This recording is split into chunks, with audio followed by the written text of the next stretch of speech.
Bismillahirrahmanirrahim. Assalamualaikum warahmatullahi wabarakatuh. Alhamdulillah nahmaduhu wa nasta'inuhu wa nastaghfiruh wa na'udzu billahi min shururi anfusina wa min sayyiati a'malina. May yahdihillahu fala mudhillalah wa may yudlilhu fala hadiyalah. Asyhadu an la ilaha illallah wahdahu la syarikalah wa asyhadu anna Muhammadan abduhu wa rasuluh. Qala Allah ta'ala fil Qur'anil Karim, a'udzu billahi minasyaitonir rajim. Ya ayyuhalladzina amanu taqullaha haqqa tuqatih wa la tamutunna illa wa antum muslimun. Wa qala ya ayyuhalladzina amanu taqullaha wa qulu qawlan sadida yuslih lakum a'malakum wa yaghfir lakum dunubakum wa may yuti'illaha wa rasulahu faqad faza fawzan 'azima. Allahumma shalli wa sallim ala nabiyyina Muhammad wa ala alihi wa ashabihi ajma'in. Amma ba'du. Ibu-ibu, kaum muslimat dan adik-adik semuanya yang saya hormati, marilah kita bersama-sama bersyukur pada Allah Subhanahu wa taala yang telah memberikan kenikmatan kepada kita semuanya, sehingga pada pagi hari ini alhamdulillah kita dalam keadaan sehat walafiat, dan marilah dengan kesehatan itu yang Allah berikan kepada kita gunakan yang sebaik-baiknya. Alhamdulillah pada pagi hari ini kita bisa bermuwajah atau bermajelis bersama di sini, yaitu untuk mengkaji ilmu-ilmunya Allah Subhanahu wa taala. Selawat beriring salam marilah kita sampaikan pada Nabi kita Muhammad Sallallahu Alaihi Wasallam, kepada keluarganya, kepada sahabatnya, dan juga kepada para pengikutnya yang setia sampai hari kiamat nanti.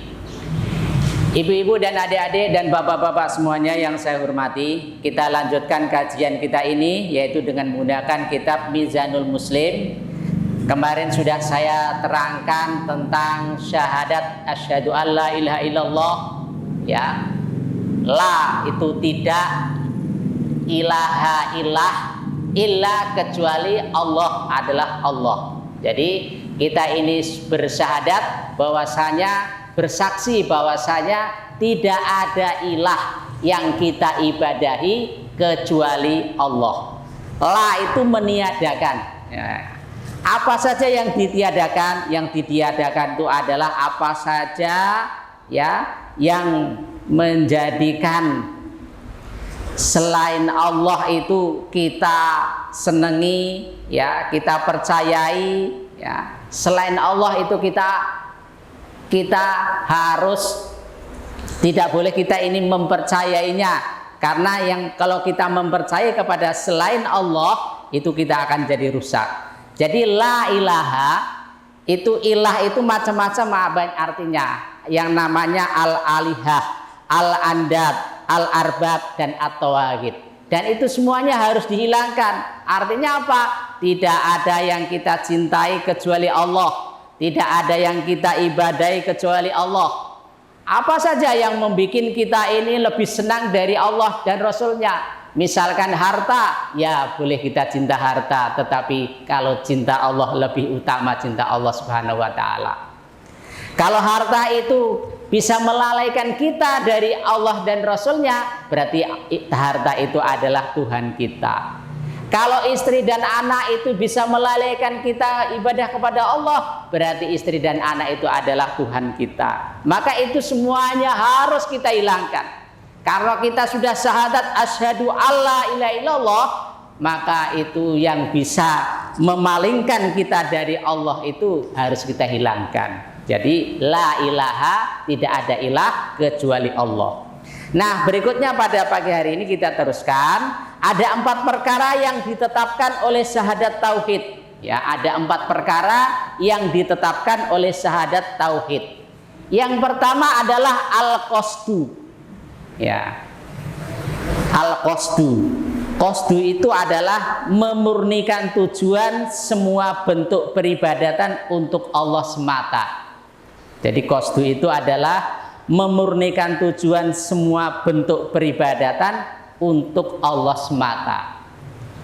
Jadi ibadah kita itu adalah untuk Allah. Apa saja yang kita laksanakan di dunia ini semuanya adalah untuk Allah. Kalau kita ini melakukan untuk selain Allah, ya itu sudah dikatakan salah. Kita ngaji datang ke sini itu adalah karena Allah. Kita sholat juga karena Allah. Kita sedekah, kita infak, kita zakat adalah untuk Allah. Jadi tujuannya adalah Allah. Ya, tujuannya adalah Allah, bukan manusia. Saya sedekah biar dikatakan orang dermawan. Saya beramal begini dan begitu biar dikatakan saya ini orang solehah. Bukan begitu. Semuanya kita tujukan pada Allah. Niat apa saja adalah untuk Allah Subhanahu wa taala.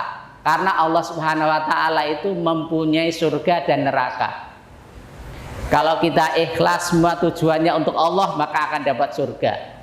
Tapi kalau untuk manusia, manusia dapat apa? Kita melakukan sesuatu untuk manusia. Apa yang kita dapatkan dari manusia? Tidak ada apa-apa, paling cuma pujian saja. Nah, jadi al-qasdu ya illallah, kecuali Allah, maksudnya adalah kita memurnikan tujuan kita ini hanya untuk Allah Subhanahu wa taala. Ya, kita sholat untuk Allah, kita puasa, zakat, haji, sedekah, apa saja adalah untuk ditujukan untuk Allah Subhanahu wa taala.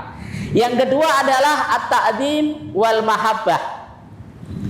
Artinya adalah mengagungkan dan mencintai Allah melebihi pengagungan dan kecintaan kepada segala sesuatu yang selainnya. At-ta'dzim itu mengagungkan. Al-mahabbah itu adalah kecintaan. Jadi yang kita agungkan, yang kita cintai adalah Allah. Ya, yang kita cintai dan kita agungi, yang kita mengagungkan itu adalah Allah Subhanahu wa taala, bukan yang lain. Kita cinta hanya kepada Allah Subhanahu wa taala. Yang kita agungkan adalah karena Allah Subhanahu wa taala. Kita melakukan sesuatu ini karena perintah Allah, karena berarti kita cinta kepada Allah Subhanahu wa taala. Jadi yang kita agungkan, yang kita cintai adalah Allah. Mencintai Allah adalah di atas segala-galanya. Yang ketiga adalah roja. Ya, la ilaha illallah. Ya, illa kecuali Allah. Maksudnya apa? Yang keempat adalah ar-roja. Ar-roja itu mengharap, berharap kepada Allah dalam meraih manfaat dan menolak madharat. Jadi di dalam diri kita ini harus ada sifat roja. Roja itu mengharap kepada Allah. Ya, mengharap rahmat Allah Subhanahu wa taala. Mengharap agar pahala kita ini bisa diterima oleh Allah Subhanahu wa taala. Jadi ada roja, ada harapan. Saya sudah beramal ini, sudah melakukan ini, beramal soleh ini, melakukan ibadah ini, punya harapan kepada Allah Subhanahu wa taala, yaitu roja. Ya, mengharapkan rahmat. Mengharapkan pahala kita ini bisa diterima oleh Allah Subhanahu wa taala. Loh, apa ada pahala yang nggak bisa diterima? Ada. Sholat kita nggak diterima, puasa kita nggak terima, sedekah kita nggak diterima. Karena apa? Karena manusia. Karena tidak ditujukan kepada Allah Subhanahu wa taala. Jadi kita jangan merasa bangga bahwa saya ini sudah melakukan ini, saya pasti masuk surga. Ya, saya pasti masuk surga. Belum tentu. Karena amal ibadah kita ini belum tentu diterima oleh Allah. Nggak diterima kenapa? Karena riya. Karena ibadahnya salah, nggak sesuai dengan perintah Allah dan Rasulnya, itu nggak akan diterima. Ini, maka kita setiap melakukan amal soleh itu ada harapan kepada Allah Subhanahu wa taala. Ya, biar mendapatkan rahmat dari Allah Subhanahu wa taala. Ya, jadi kita ini punya harapan kepada Allah Subhanahu wa taala. Kemudian yang berikutnya yang keempat yaitu al-khauf. Khauf itu artinya takut, yaitu rasa takutnya kepada Allah lebih tinggi dari rasa takut kepada selainnya. Kita ini harus ada rasa takut kepada Allah Subhanahu wa taala, melebihi daripada takutnya kepada manusia. Ya, kepada manusia boleh takut tapi sekedar saja. Kepada binatang buas kita takut boleh-boleh saja. Itu yang wajar-wajar saja. Tapi kalau kita ini takut, takutnya hanya kepada Allah Subhanahu wa taala. Karena apa? Allah itu punya surga, punya neraka. Takut kalau kita ini dimasukkan di dalam neraka. Takut kalau kita ini disiksa oleh Allah Subhanahu wa taala. Ya, makanya kalau manusia itu di dalam hatinya ada roja, ada khauf, ya harus sepadan ini. Ada rasa mengharap dan ada rasa takut, ini harus sepadan, harus ada di dalam diri kita ini. Jangan hanya cuman harap saja, roja saja, khaufnya nggak ada. Jangan hanya cuman takut saja, harapannya nggak ada. Harus kedua-duanya ada. Ada roja, ada khauf. Ada mengharap, ada rasa takut. Ya. Jadi kalau manusia itu sudah ada rasa kedua ini, insya Allah akan jadi baik. Dia melakukan untuk mendapatkan rahmat Allah, mendapatkan kasih sayang dari Allah, mendapatkan bagaimana agar pahalanya diterima oleh Allah Subhanahu wa taala. Nah, setelah itu ada perasaan takut kepada Allah, takut kalau disiksa oleh Allah Subhanahu wa taala. Siksanya Allah itu sangat luar biasa. Baik siksa itu di dunia maupun siksa itu di akhirat. Ya, siksa di dunia itu ada bencana. Itu siksa di dunia. Ada kecelakaan, ada sakit. Itu siksa di dunia. Kenapa dikasih sakit? Biar tahu. Oh ya, Allah lah yang memberi sakit ini. Saya harus ingat pada Allah Subhanahu wa taala. Jenengan nek sakit di rumah itu ya, rasanya itu sakit ndak enak, makan ndak enak, minum ndak enak, tidur ndak enak. Ya, teringat nek waktu sehat enak ya, bisa ke sana-sana, bisa jenguk anak, bisa nengok anak, bisa jemput anak, bisa ke pasar, bisa kemana, rasanya enak. Makan apa saja bisa kita beli dan kita rasakan. Tetapi kalau pada waktu sakit, ya subhanallah ya, semuanya tidak enak. Maka pada saat kita sehat, ya kita gunakan untuk beribadah kepada Allah Subhanahu wa taala. Ya. Jadi azab di dunia ada juga azab di akhirat. Apalagi azab di akhirat itu sangat berat sekali, Bu. Satu hari di sana itu 1000 hari di dunia. Lama sekali di sana itu. Dan panasnya di sana itu api neraka itu dengan api di dunia itu dikalikan 70. Api neraka itu dibandingkan dengan api di dunia itu dikalikan 70. Baru panasnya kayak apa. Kita di dunia saja kalau kena korek saja, aduh deh gini-gini. Kita jalan nggak pakai sendal ya, nginjek puntung rokok aja udah sakitnya luar biasa. Apalagi terbakar. Nah itu di neraka dikalikan 70 itu. Dan manusia nggak akan mati kalau sudah masuk neraka, tidak akan mati. Setelah gosong semuanya, dagingnya nggak ada, ganti daging baru lagi. Ya, naudzubillah ya, kita jangan sampai kita ini ke sana. Kalau sudah ke sana sudah. Antara nanti dientas atau enggak wallah alam, tinggal dosanya kita. Ada yang dientas, ada yang tidak dientas. Selama-lamanya ada yang di neraka. Tapi kalau orang yang sudah masuk ke surga, selamanya dia akan dimasuk di dalam surga. Nikmat sekali di surga itu. Selamanya kalau dia sudah masuk ke dalam surga, selamanya dia akan di sana menikmati apa yang ada. Dan tidak ada batasnya dan tidak ada akhirnya. Tapi kalau di dunia ada akhirnya. Kita berakhir suatu ketika kalau kita meninggal dunia. Ya. Kalau sudah meninggal dunia kita sudah tidak punya amal lagi.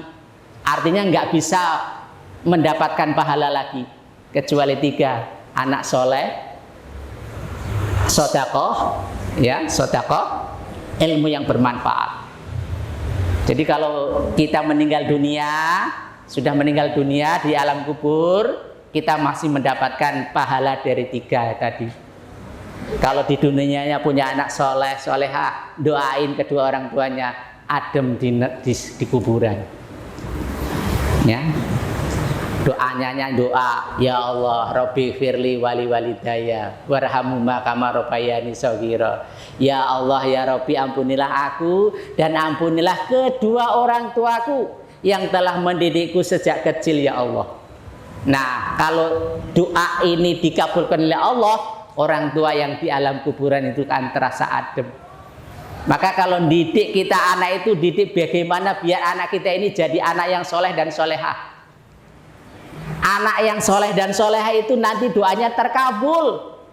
Tapi kalau anak yang durhaka nggak akan terkabul. Nggak akan terkabul. Maka anak yang soleh itu nanti investasi kita di akhirat. Gitu.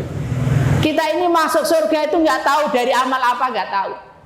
Apakah sholat kita, apakah puasa kita, apa zakat kita, haji kita, sedekah kita, nggak tahu. Bisa jadi kita masuk surga karena diangkat oleh anak kita yang soleh solehah itu. Bisa jadi itu.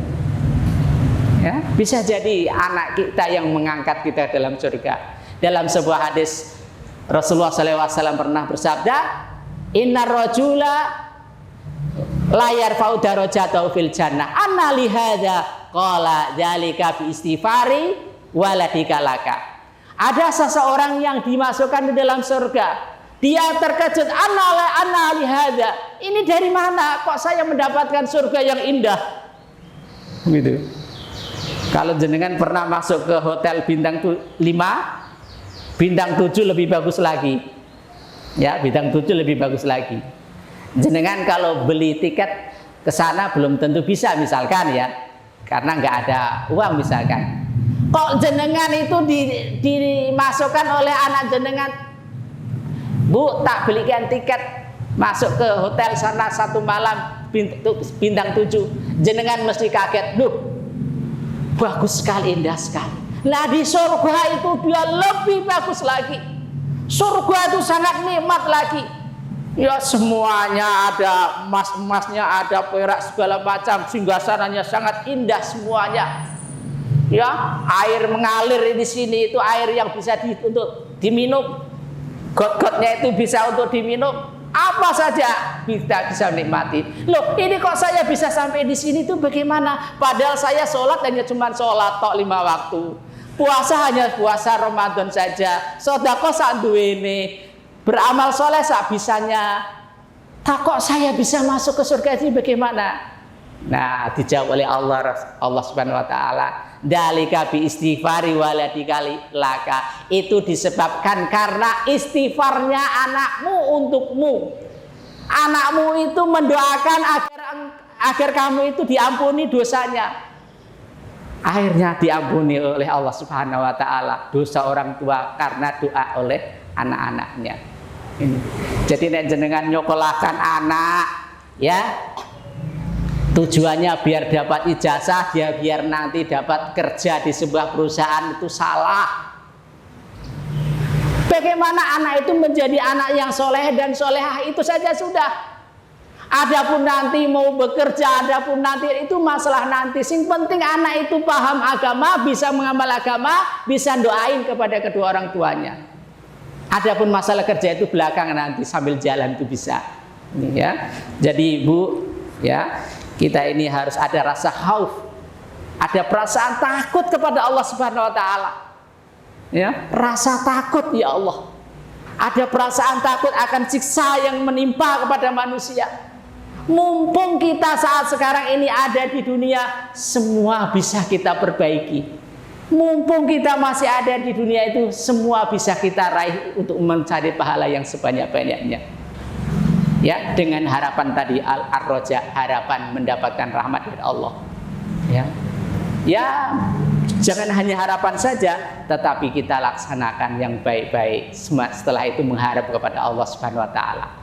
Rasulullah SAW itu pernah mendatangi seseorang pemuda yang sedang mau meninggal dunia. Rasulullah bertanya, "Bagaimana keadaanmu wahai pemuda?" Pemuda itu menjawab, "Wallahi ya Rasulullah, demi Allah wahai Rasulullah, saya sangat mengharapkan rahmatnya dan saya sangat takut terhadap siksanya." Gitu. Lalu Rasulullah SAW menjawab, kalau kedua hal itu adalah khauf dan roja, berada pada manusia dengan punya perasaan yang semacam itu, ada harap dan ada takut, maka Allah akan memberikan apa yang dia harapkan dan akan menghilangkan apa yang ia takutkan. Ya, jadi Allah akan memberikan rahmat. Yang kedua, Allah akan menghindarkan dia dari siksa neraka. Nah, berarti orang itu jadi orang yang baik. Ini ya. Jadi ada peras. Jadi dalam hati kita, saya ulangi, setelah kita mengucapkan asyhadu alla ilaha illallah, di dalam hati kita tujuan kita hanyalah Allah. Yang kedua, yang kita agungkan, yang kita cintai adalah Allah. Yang ketiga, yang kita harapkan adalah harapan rahmat dari Allah. Yang keempat, yang kita takutkan adalah takut dari siksa Allah Subhanahu wa taala. Itu makna daripada asyhadu alla ilaha illallah. Kemudian yang berikutnya, ya, syarat-syarat syahadat tauhid. Syarat-syarat syahadat tauhid. Adik-adik ngerti ya syahadat tauhid? Gimana syahadat tauhid? Bunyinya gimana? Asyhadu alla ilaha illallah itu syahadat tauhid. Kalau syahadat Rasul? Wa asyhadu anna Muhammadar Rasulullah. Nah, syahadat tauhid itu mempunyai syarat-syarat. Ya, syahadat tauhid itu mempunyai syarat-syarat. La ilaha illallah, itu ada seorang tabi'in ditanya, la ilaha illallah itu pintu kunci masuk surga ya? Iya, betul. Jadi pintu surga itu nanti bisa dibuka dengan kalimat la ilaha illallah. Artinya kalau orang itu sudah menjiwai kalimat la ilaha illallah, ada yang dihilangkan, ada yang ditetapkan dalam diri kita, benar-benar yakin, maka pintu surga itu akan dibuka. Nah, pintu surga itu akan dibuka, itu harus ada syarat-syaratnya. Ya, syarat-syaratnya itu kalau kita penuhi, maka pintu surga itu akan bisa dibuka. Saya gambarkan contoh, ini kunci. Ini kunci. Ini kunci yang bergerigi, yang sudah dikikir. Ini kunci masih polos. Ya, masih asli, belum dikikir. Nah, kunci yang ada geriginya ini kalau dimasukkan ke sepeda motor, maka sepeda motornya tak akan hidup. Demikian pula kunci rumah, kunci pintu ini. Kalau dia itu sudah bergerigi, yang sudah bergerigi, maka pintu rumah itu akan bisa dibuka. Tetapi kalau pakai kunci yang masih polos, belum bergerigi, sepeda motor nggak akan hidup, kunci rumah juga nggak akan terbuka. Nah, syarat-syaratnya bisa terbuka pintu rumah, maka harus ada bergerigi. Yang dimau di sana itu ada geriginya 5, ya harus 5. Kalau di sana geriginya ada 7, ya 7. Tinggi besarnya, ininya ada yang datar, ada yang enggak, harus sesuai yang ada di sana, baru akan bisa dibuka. Jadi gerigi itu, kunci-kunci sepeda motor itu antara satu kunci dengan kunci itu berbeda-beda. Ini. Nah, kalau salah sedikit, nggak bisa kebuka. Ini terlalu dalam, nggak bisa kebuka. Ya, nggak ada geriginya, satu nggak bisa dibuka. Demikian pula kalimat syahadat. Ya, syahadat asyhadu alla ilaha illallah itu mempunyai syarat-syarat. Nah, syaratnya itu harus kita penuhi. Kalau syarat itu sudah bisa terpenuhi, maka dia nanti akan bisa masuk ke dalam surga. Kalau nggak syaratnya kurang, ya nggak bisa masuk surga. Karena kunci kan ada syaratnya. Sepeda motor kan harus ada syaratnya. Masuk ke dalam surga juga ada syaratnya dengan la ilaha illallah. Lah syaratnya la ilaha illallah itu apa? Yang pertama adalah al-ilmu. Ya, yang pertama adalah al-ilmu. Yaitu mengetahui makna syahadat dengan segala hal yang ditetapkan dan ditiadakan olehnya. Jadi al-ilmu itu mengetahui. Saya sudah bersyahadat, berarti saya harus tahu apa yang dimau daripada syahadat, apa yang harus saya tinggalkan dan apa yang harus saya kerjakan. Itu al-ilmu, mengetahui. Ya, mengetahui. Dalam sebuah hadis Rasulullah SAW bersabda, "Man mata wa huwa ya'lamu annahu la ilaha illallah dakhulal jannah." Barang siapa yang mati sedangkan dia itu tahu makna dan hakikat la ilaha illallah dakhulal jannah, dia akan masuk surga. Ya, jadi kalau dia itu tahu makna la ilaha illallah, makna dan hakikatnya la ilaha illallah, maka dia akan masuk surga. Jadi jangan hanya sekedar kita ini baca la ilaha illallah, la ilaha illallah saja, ya, tapi tahu artinya apa maksudnya. Ya, maksud daripada la ilaha itu apa maksudnya? Ya, kita harus tahu. Maka itu harus ada ilmunya, ya. Maka jenengan itu belajar taklim pengajian itu biar mengetahui maknanya. Jadi bukan hanya sekedar la ilaha illallah, siapa yang mengucapkan la ilaha illallah itu nanti masuk surga.